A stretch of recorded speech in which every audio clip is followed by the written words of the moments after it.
اعوذ باللہ من الشیطان الرجیم بسم اللہ الرحمن الرحیم ہسٹری آف سندھ ریجیمنٹ 1 جولائی 1980 کو سکھر میں بلوچ ریجیمنٹ کی آزاد تربیت بٹالین کو دوبارہ نامزد کیا گیا اور اس نے 5 تربیتی کمپنیوں کی تشکیل کے ساتھ ساتھ سندھ ریجیمنٹ سینٹر کے طور پر کام کرنا شروع کیا۔ سندھ ریجیمنٹ سینٹر سکھر سے پشاور منتقل ہوا جو حیدرآباد چھاؤنی سے تقریباً 35 کلومیٹر دور ہے۔ یہ اکتوبر 1981 میں اپنے موجودہ مقام پر منتقل ہوا اور یہ مرکز فوج کے جدید ترین کمپلیکس میں سے ایک کے طور پر سامنے آیا۔ ابتدائی طور پر سندھ ریجیمنٹ سینٹر کی تشکیل 11 پنجاب اور 10 بلوچ بٹالین کے ساتھ کی گئی تھی۔ 40 ہار سندھ بھی سندھ ریجیمنٹ سے وابستہ ہے۔ ریجیمنٹ کو شیوار روس کی تاریخ پر فخر ہے اور اس نے ایک نشان حیدر، 6 ستارے جرأت، 6 ستارے بسالت، تمغہ جواہرات 28 اور تمغہ بسالت حاصل کیے۔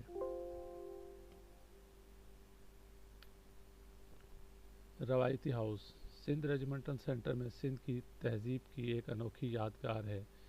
یہ ایک دیسی ترقی تھی جو ایک سازگار ماحول میں سے ایک دیہی ثقافت کے ارتقاء کے بعد پیدا ہوئی۔ ایک عظیم ترفنہ جس کی نشاندہی شہری اور دیہی دونوں عنصروں نے حیدرآباد کی چھوٹی برادریوں اور وادی سندھ کی خصوصیت سے کی ہے۔ دوسرے لفظوں میں اصطلاح کی کم از کم معنوں میں سندھ کی تہذیبی شہر میں رہائش کا فن ہے، جس کا یہ حال معاشرتی، مہارتی اور نظم و ضبط کے ضمن میں ہے۔ یہ روایتی مکان سندھ کے ایک قبیلے کا نمونہ ہے جو آج بھی اپنی نسلی مہارت، اعلیٰ شخصیت کے ساتھ اپنے گھروں کو سجاتا ہے۔ سب کے ماڈل سندھ ریجیمنٹ سینٹر میں قائم ایک یادگار اور محفوظ ہیں۔ گلیل وی برج نامی خصوصی گلیڈک کے ماڈل کمانڈر خلیفہ سے تعلق رکھتے ہیں۔ اس کو 500 جوانوں کی انجینئرز جیت سلمی کے ذریعے سنبھالا گیا تھا۔ اس مشن کے ذریعے پہلا میزائل گولی مارا گیا اور جھنڈے کے کھمبے سے نیچے۔ سندھ ریجیمنٹ تاریخ 1 جولائی 1980 کو سکھر میں بلوچ ریجیمنٹ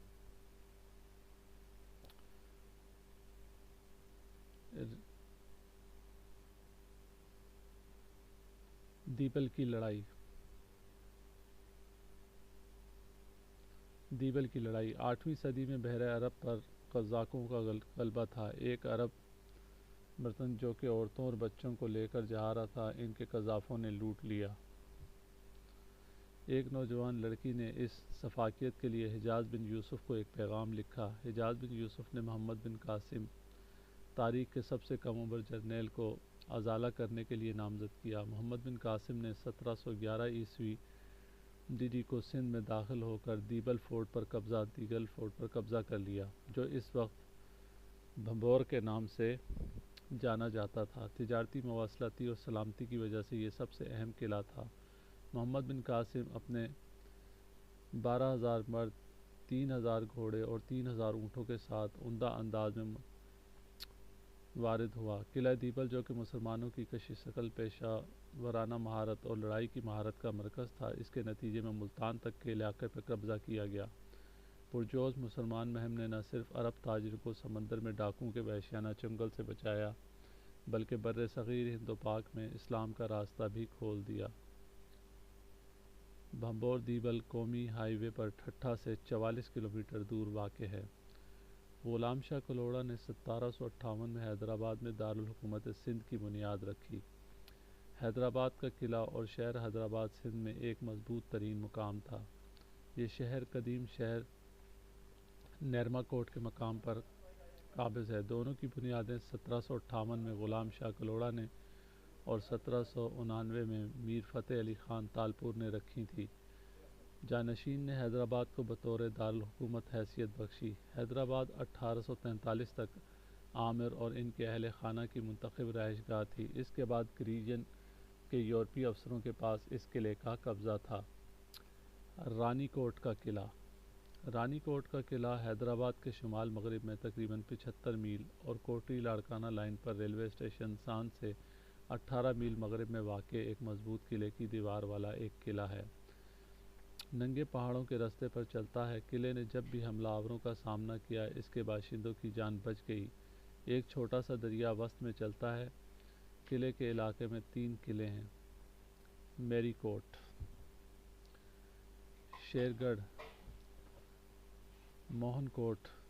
وقتاً قلعے پر تعمیراتی کام جاری رہا تھا۔ 1812 میں نواب ولی محمد خان لغاری، وزیر اعظم سندھ اور تالپور حکومت نے بھی دیوار کی تعمیر کی۔ میر شیر خان نے برطانوی افواج کے خلاف مزاحمت کے لیے 19ویں صدی کی پہلی سہ ماہی میں دیوار پھیلا دی۔ قلعے کا مقصد بھی یہ تھا کہ وہ میروں کے لیے ایک مضبوط قلعہ اور پناہ گاہ کی حیثیت سے خدمات انجام دے سکے اگر وہ انگریزوں کے مارچ پر قابض نہ ہو سکیں۔ عمر کوٹ کا قلعہ، قلعہ سومرا خاندان کے بادشاہ عمر نے قائم کیا تھا 1405 AD تاکہ 1439 اس شہر میں ایک نمایاں قلعہ تھا جو شاید 13 صدی عیسوی میں تعمیر کیا گیا تھا۔ قلعے کا ہر ایک حصہ تقریباً 500 فٹ لمبا، 40 فٹ اونچائی اور دیواریں اتنی لمبی تھی کہ ایک وقت میں 2 گھوڑ سوار اس پر آسانی سے گزر سکتے تھے۔ یہ ہر کونے میں 4 گھائیوں کے ساتھ جڑا ہوا تھا اور مرکزی دروازے پر سنگ میل بندھا پڑا تھا۔ یہ پتھروں کے گڑھ جودھ پور اسٹیشن سے لائے گئے تھے۔ قلعے کے وسط میں کلوڑا دور میں ایک اونچ ٹاور بنایا گیا تھا جس میں حکومت کے ساتھ بھاری توپیں واچ ٹاور کے قریب 28 گراؤنڈ پر آویزاں تھیں۔ ہمایوں اور اس کی فوج ایک بار فارس منتقل ہو کر شہر میں ٹھہر گئی۔ یہ تالپور حکمرانوں کا قبضہ تھا جب 1843 میں برطانوی فوج نے سندھ پر قبضہ کیا۔ کوٹ ڈیجی قلعہ، میر شورپ خان تالپور نے کئی سو سال پہلے قلعہ تعمیر کیا تھا۔ کوٹ ڈیجی قلعہ تقریباً 3 کلومیٹر کے رقبے پر پھیلا تالپور کے حکمران خاندان کے ایک رکن کا مضبوط گڑھ تھا۔ یہ خیرپور شہر سے 15 میل جنوب میں اور قومی شاہراہ پر کوٹ ڈیجی کے شمال میں واقع ہے۔ سائز کا چوٹ کم لائن کی حد پر نمایاں ہے۔ پتھر کی پہاڑیاں جنوب مشرق سے شمال مغرب کی سمت آگے بڑھ رہی ہیں اور روڑی کے مقام پر دریائے سندھ پہنچ رہی ہیں۔ یہ چلی ہوئی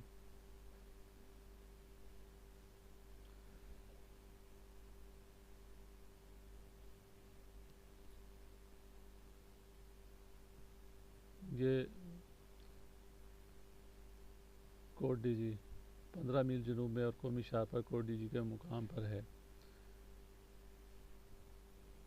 روڑی کے مقام پر دریائے سندھ میں پہنچ رہی ہیں۔ اینٹوں سے بنی جبکہ وقفے سے روڑی پتھر استعمال ہوتا تھا۔ ان دونوں کی کچھ توپوں کو ہٹا دیا گیا اور خیرپور کے مرکزی مقام پر واقع اہم عمارت میں رکھا گیا ہے۔